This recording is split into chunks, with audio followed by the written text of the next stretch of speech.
Okay, other measures of public opinion would include the following.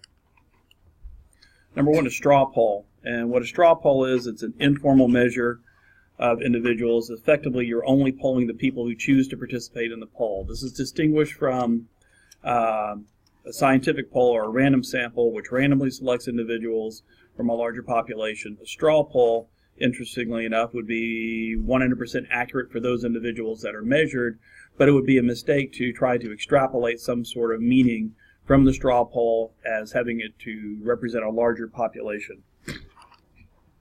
An exit poll. An exit poll is a poll that is conducted as individuals leave a voting location. This is used by some political analysts to try to gauge electoral support for particular candidates on election day. They typically will select several polling locations to conduct the exit poll. These aren't scientific because there is no random sample. So again, be careful about trying to extrapolate meaning from an exit poll, as it may not reflect some sort of larger population. Focus group. A focus group is when you have a group of individuals sit down, anywhere from 10 to 20, with someone who is trained in conducting interviews with the group. The purpose of a focus group is to get more in depth into public opinion. A random sample can tell you a lot about how a population feels. You ask questions, if the election were held today, would you vote for candidate A or candidate B? And that can give you some pretty interesting information. But it's difficult to have a scientific poll that would get into issues as to why you prefer one candidate over another. You can't really ask questions in a way that would produce usable data. So the way to get into public opinion and try to discern why people are going to do what they're going to do, you try to have a focus group of these 10 to 20 individuals split between men and women, various economic groups, ethnic identities, and so on. And you ask them, why are you going to vote for this person, or why do people like you? Why do people that you know support this candidate and oppose that candidate? So it's a way to get further in-depth into public opinion, although it's questionable as to the degree to which this reflects a larger population. A benchmark or a tracking poll is a scientific measure, but it's done at various times along the span of a campaign to try to gauge support for a candidate. And this is done particularly after some sort of news release or a new advertising campaign takes place. You want to gauge its effectiveness, so you'll conduct a poll after these events. Bellwether district. A bellwether district is a district that has similar demographics to a larger district. Let's say, for example, there was a district, a precinct, or a congressional district in Oklahoma, some smaller county in Oklahoma, that consistently voted the same way as the state, not just in terms of picking the winner, but actually had a relatively close percentage in terms of picking the winner. Their percentage for the winner of an electoral contest matched the state's percentage for that candidate. So some people will assert that this district is reflective of the overall population, and that if you understand how this district's going to vote or how this town's going to vote, you'll be able to extrapolate how a larger group will vote. The problem with this is that those relationships aren't necessarily good. They could be a spurless relationship. The fact that this one district continues to vote the same way as a larger population may simply be a coincidental occurrence and not necessarily something that's directly tied to it. So be careful when you hear about people using bellwether districts to try to predict voter behavior of larger groups. Push poll. A push poll really isn't a measure of public opinion. It's a way to try to drive public opinion. A push poll is a way to distribute lies, rumors, innuendos about a candidate. For example, a push poll question might be something like this.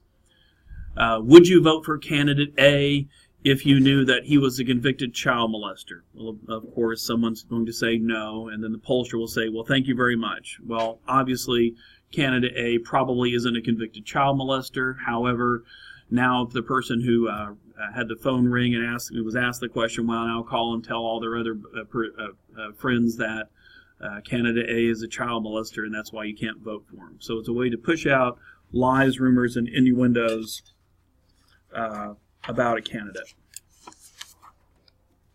Political ideology. Let's go ahead and define the term political ideology.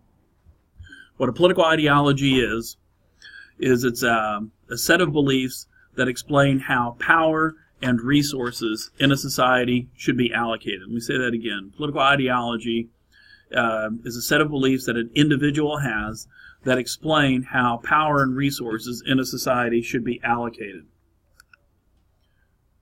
Political ideology is different from party identification. Political ideology is a set of beliefs. Party identification is the degree to which a person affiliates or connects with a political party. It is possible for one to be a liberal Republican and a conservative Democrat.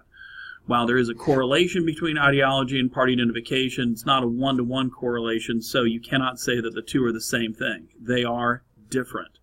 Furthermore, there might be multiple ideologies in a given political party. For example, not every Republican is conservative. There's a healthy dose of libertarians in the Republican Party.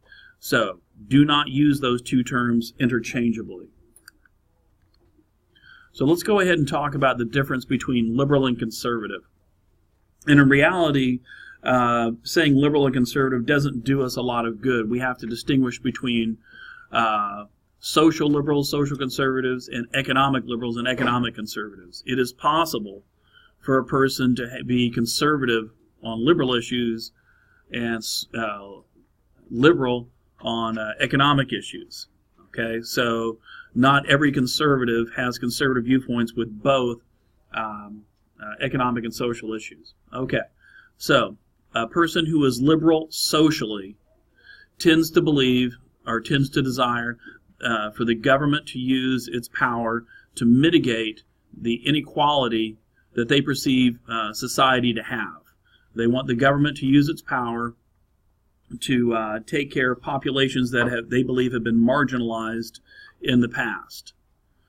A conservative socially tends to want the government not to do these things. It wants the government not to intervene in society, although they do want the government to intervene to preserve what they consider to be,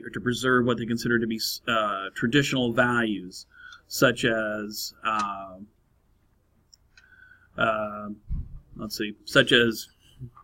traditional speech, perhaps traditional views on sexual orientation, sexual conduct, and so forth, whereas a liberal would not want the government to be involved in these areas.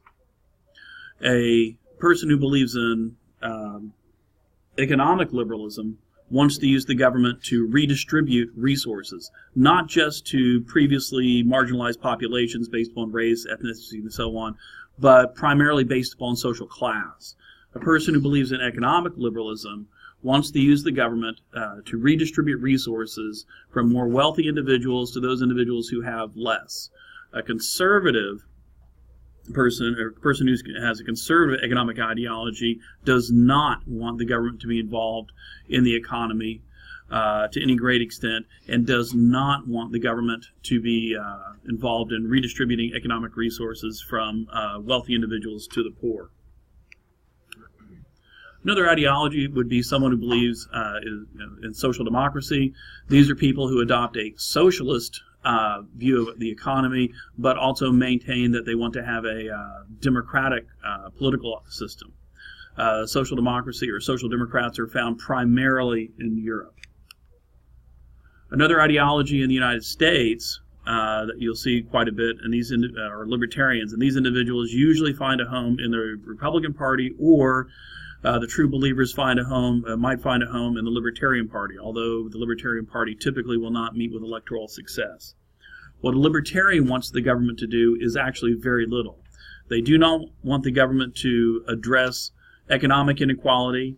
They do not want the government to address social inequality, and they do not want the government to regulate people in the area of social norms of behavior, the old gays, gods, guns, and abortion. In effect, what they want the government to do is to leave people alone, both economically and socially. As previously stated, libertarians are either going to be in the Libertarian Party, or if they actually want to win an election, they're going to find themselves in the Republican Party. So it is factually incorrect to say that Republicans are all conservative. No, many Republicans are in fact libertarian, and that is a schism in that party. Communitarian, I want to mention briefly, although it's not really a dominant ideology in the United States. It's a centrist ideology in terms of social issues, but it tends to be more leftist in terms of economic issues. Okay, there are differences in public opinion, and we can see these breakdowns based upon various criteria. For example, wealth. It should be no surprise that poor people tend to be economically liberal. They tend to view that the government has a role or a responsibility to redistribute economic resources. Interestingly enough, poor people also tend to be socially conservative. So it's not correct to say that the poor people are liberal or poor people are conservative. You have to talk more specifically about, are we talking about economic issues or social issues? We also see differences based upon someone's religious affiliation. For example, Jews tend to be more heavily Democratic. This is not to say that all Jews are Democratic, but Jews disproportionately are Democratic. We also see that most Protestants are more likely to be conservative, both socially and economically.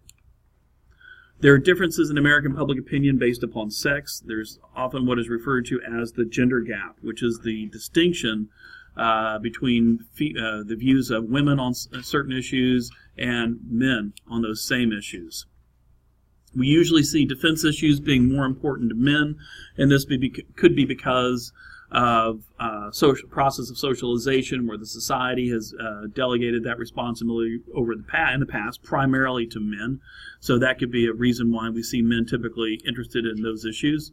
We also see women more interested in healthcare and education. And this is not necessarily to say that every woman is concerned about healthcare or education, or that women aren't concerned about defense, but that's typically what you see. Women are slightly more likely, when we look at their voting behavior, to put preeminence on healthcare and education. And again, this could be a function of the socialization process that goes on in American society, that women have been tasked with these areas in the past. Men are slightly more conservative than women, and again, this doesn't mean that women are liberal. It means that men are just slightly more likely to be conservative than women. And conversely, women are slightly more liberal than men. We would also see that men are slightly more likely to be a member of the Republican Party, and women are slightly more likely to be a member of the Democratic Party.